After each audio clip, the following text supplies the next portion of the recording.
selamat datang di NV Talk bersama saya nih Eko. Sekarang saya masih ada di Pusat Informasi, Pusat Konservasi Langkamojang di Garut, Jawa Barat. Nah sekarang saya sudah bersama dengan Mas Aris Kurniawan dari PGE. Halo Mas, apa kabar? Alhamdulillah baik, makasih. Boleh Mas kenalan dulu sama teman-teman? Oke, nama saya Aris Kurniawan dan saat ini saya sama nih di tempat di Pusat Konservasi Langkamojang dan saat ini saya mewakili dari manajemen PT PGE area Kamojang.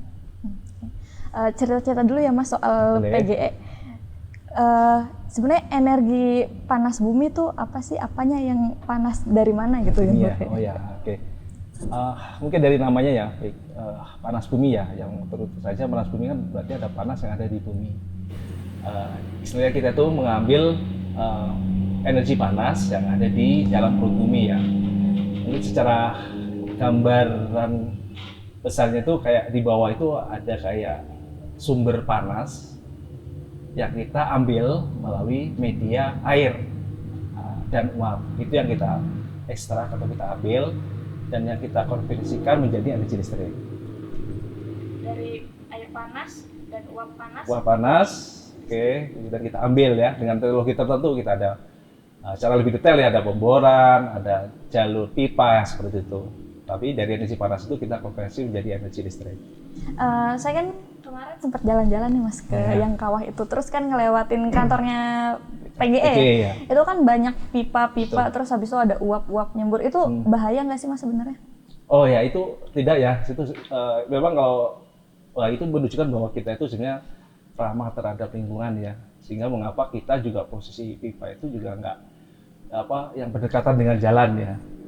Karena sebenarnya dari pipa yang ada itu kita sudah melengkapi safety-nya ya. Kita ada namanya insulation.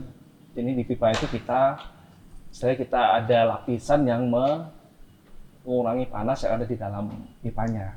Memang panas ya di dalam pipa, cuma untuk lingkungan kita ada namanya insulation ya. Kita menggunakan kalsium silikat sehingga nanti di sepanjang pipa itu temperaturnya udah seperti temperatur normal ya, temperatur lingkungan. Ini memang aman. Terus kalau yang keluar itu sebenarnya air aja. Air yang berubah menjadi uap air. Karena di dalam ada tekanan tertentu dan panas tertentu, kemudian dilepas ke atmosfer, sehingga muncullah berbentuk kayak uap. Sebenarnya uap air aja, aman. Itu sengaja dikeluarkan biar mengurangi tekanan-tekanan gitu apa gimana? Secara prosesnya dari sumber panasnya itu kan disalurkan ke pembangkit, itu kan panjang ya, ada hampir 2 kiloan. Nah, sepanjang jalan itu ada namanya proses heat loss, sehingga menimbulkan perubahan fase atau kondensasi terbentuk air dari uap yang ada. Air yang ada itu harus kita buang karena akan mengganggu ke proses untuk pembangkit listrik. Gitu. Oh iya Mas, yang kalau saya sempat baca nih, PGE yang di Kamojang itu yang pertama ya? Betul, yang pertama. Selain di Kamojang, ada di mana lagi Mas? Nah, kita ada beberapa pengembangan ya. Memang yang di Kamojang ini kita udah mulai beroperasi itu di tahun 1983 ya. Mungkin Mbaknya lebih duluan ini atau belum? Duluan PGE dari mana? Ya, itu mulai tahun 1983. Kemudian selain PGE, selain dengan Kamojang ini juga ada pengembangan di daerah di Jawa Barat juga ya, di Karaha. Itu juga ada pembangkit panas bumi juga. Kemudian juga ada di Sumatera, itu dari selatan Lampung, itu di daerah Lublu ada. Kemudian di Sumatera Selatan itu ada namanya Lumut Bale, dan juga ada di daerah Bengkulu. Itu juga ada di daerah Bengkulu, Hulu Lais, dan juga ada Sungai Penuh. Kemudian ke atas lagi di Sumatera Utara kita juga ada ada pengembangan di sana juga. Ada Cibayak. Dan juga kita lagi ada pengembangan proyek di Aceh. Yang hampir seluruh Sumatera itu kita ada, di Jawa, dan juga ada di Sulawesi. Di Sulawesi Utara di daerah Manado ya, khususnya di kota Tomohon, itu kita juga ada. Lumayan ya. Yang di Sumatera banyak banget ya. Sumatera ya banyak. Karena memang secara teoritis kita juga di Indonesia itu kan daerah Ring of Fire ya. sepanjang cincin api itu memang berkah untuk kita ya, yang bisa apa namanya menghasilkan energi panas bumi ya untuk kebutuhan energi di kita di Indonesia. Tadi kan sebelumnya Mas sempat singgung-singgung soal panas bumi ini kan energi yang ramah lingkungan ya. Sejauh mana sih Mas pengaruh dari penggunaan energi panas bumi untuk nahan laju perubahan iklim? Kan sekarang kan lagi in banget ya masalah climate change. Climate change ya. Yang kita tahu ya, mungkin climate change kaitannya sama efek gas rumah kaca ya. Dalam hal ini kan karbon dioksida ya. Nah, ini yang di kita di panas bumi ini memang kita zero emission.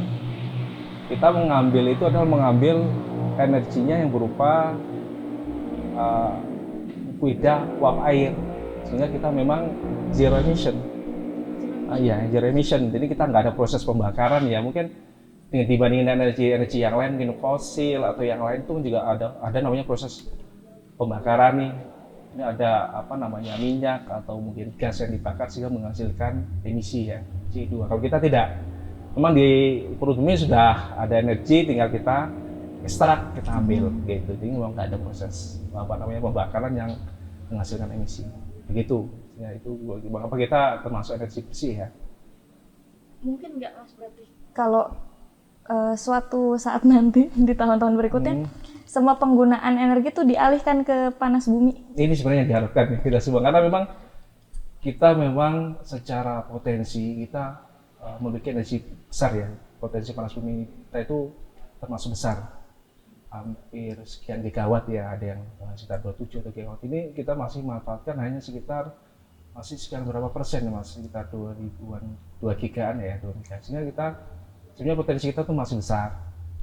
Nah ini mudah-mudahan nih ya ke depan juga dari dukungan pemerintah dan juga dari stakeholder mendukung untuk pengembangan geothermal ini ya, karena memang tempat-tempat geothermal itu rata-rata di ya seperti sekarang ya di daerah pegunungan yang memang areanya memang terkait dengan apa namanya kementerian-kementerian yang lain ya, sehingga kaitannya sama perizinan. Itulah yang memang kita perlu dukungan semua stakeholder untuk mendukung perkembangan dari pembangkit panas bumi ini ya. Mudah-mudahan nih ke depannya. Amin. Amin. Terus kita kan lagi di PKEK ya. Ya. PKEK itu kan salah satu programnya PGE. Betul. Itu saya agak bingung sih Mas nyambunginnya dari energi nih, dari energi yang tadi dikonversiin ke listrik. Betul. Terus tiba-tiba PGE punya program untuk konservasi elang gitu. Betul. Ini memang saling berkaitan ya, memang cara tidak langsung bahwa energi panas bumi ini kan tadi kaitannya sama air ya, sehingga kita ada namanya sustainability, harus sustain ya, sehingga kita sangat berkorelasi dengan lingkungan, kita sangat berkorelasi dengan apa namanya penghijauan, kehutanan ya, hutan lah terutama, mengapa rata-rata di daerah hutan, sehingga di sini dengan kita apa namanya berkaitan dengan hutan tersebut, nah, terutama khususnya di Kamojang ya. Dengan habitat apa namanya hutan yang ada, kita akan memiliki habitat yang khusus ya, yang tadi apa namanya elang Jawa ya, yang merupakan simbol negara kita nih ya, burung Garuda ya, diwujudkan dengan juga elang Jawa ya. Itu memang apa namanya secara tidak langsung berkaitan tadi dengan kita menjaga hutan. Ternyata ini terdampak juga dengan ekosistemnya si elang Jawa ya, karena elang apa namanya dan juga elang lain ya sebenarnya ya, karena kan menurut tenaga ahli itu memang daerah Kamojang ini daerah khusus tadi ya untuk apa jalur migrasinya elang. Nah, inilah akhirnya kita melihat ini ada keterkaitan juga, sehingga mengapa kita masuk ke situ ya, sehingga kita coba apa namanya untuk mengembangkan konservasi elang ini, dan sampai sekarang kita masih dukung ya, mudah-mudahan ke depannya. Berarti ini tuh salah satu cara juga untuk merawat si energi panas bumi itu ya, karena kan kalau kita konservasi elang, dia kan habitatnya mungkin juga akan ikut lestari gitu ya. Tadi ada restorasi penanaman pohon dan lain-lain, itu juga akan berpengaruh ke si panas bumi. Panas buminya betul, sehingga saling ya berkaitan ya, walaupun secara tidak langsung begitu. terakhir Mas. Ya. Harapan Mas Aris untuk PKEK sebagai salah satu programnya Pertamina Geothermal Energy. Mudah-mudahan nih ya dengan PKEK ini kita saling bersinergis ya, terutama dengan tim yang ada di PKI ini. Mudah-mudahan apa namanya ya, ini kan memang tujuan yang mulia dan juga menjaga konservasi, dan yang paling penting ini kan salah satu endemik apa hewan ya, yang tadi ya, satwa endemik yang khusus ada yang di sini nih.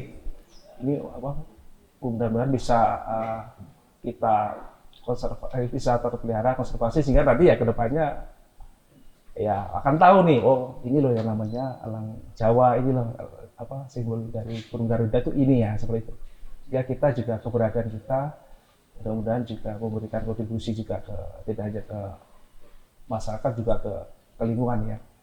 Dan juga mudah-mudahan dari PKI ini akan terus ada dan terus sustain, dan juga terus semakin tambah nih